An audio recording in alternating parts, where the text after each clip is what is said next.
text looks at not trying to make round pegs fit into square holes. So actually teaching the kids that are in your room in a way that's going to allow not only the student to feel successful, but to actually allow the concepts and the skills that you're teaching to resonate and be successful.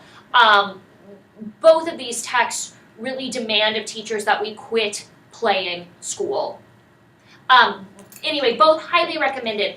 The context of this project was to take themes and ideas that were presented in the text and further study them and dig into them a little bit more. So I decided to take a look at the idea of success. How do we measure success of students, of schools? How do we know that someone's been successful in life? And how did they get there? It's often really easy to say who is not successful and why they were not successful, and it's easy to recognize why someone was successful, but figuring out exactly how they got there is a little more ambiguous. So I looked at a number of sources regarding this topic of success, but I'd like to begin by hearing from you. First of all, what is success? In your mind, whether that be in school or in the world outside of school, what is success? I think reaching your goals, whatever that goal may be. Even for a student to say, I'm going to read 5 pages today, they read those 5 pages, they're successful, they met their goal. True. Yeah, meeting a goal of some sort and knowing what that goal is, I guess, is important then. Mm-hmm. So. Mm-hmm.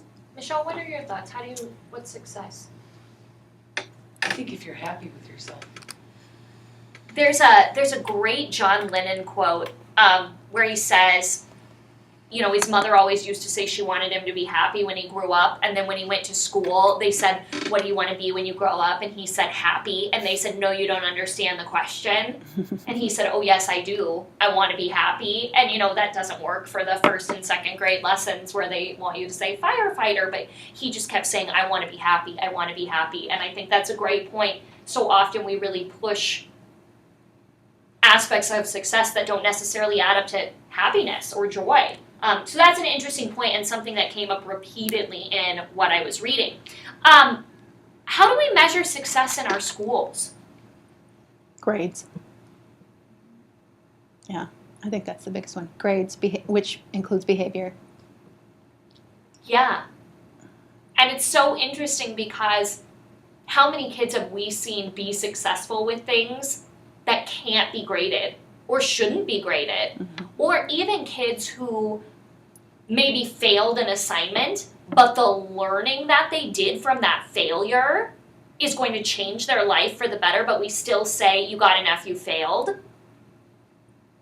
You know, what are we really trying to set up here? So I wanted to thank you for your contributions there. I'd like to show you a video, a research study involving the subject of success. It is very charming and very interesting. And I turned on the subtitles because the speaker is from Colombia and has a very thick accent. So anyway, very interesting perspective on how someone becomes successful. And do you want to stop that? Sure. And then I can edit the video.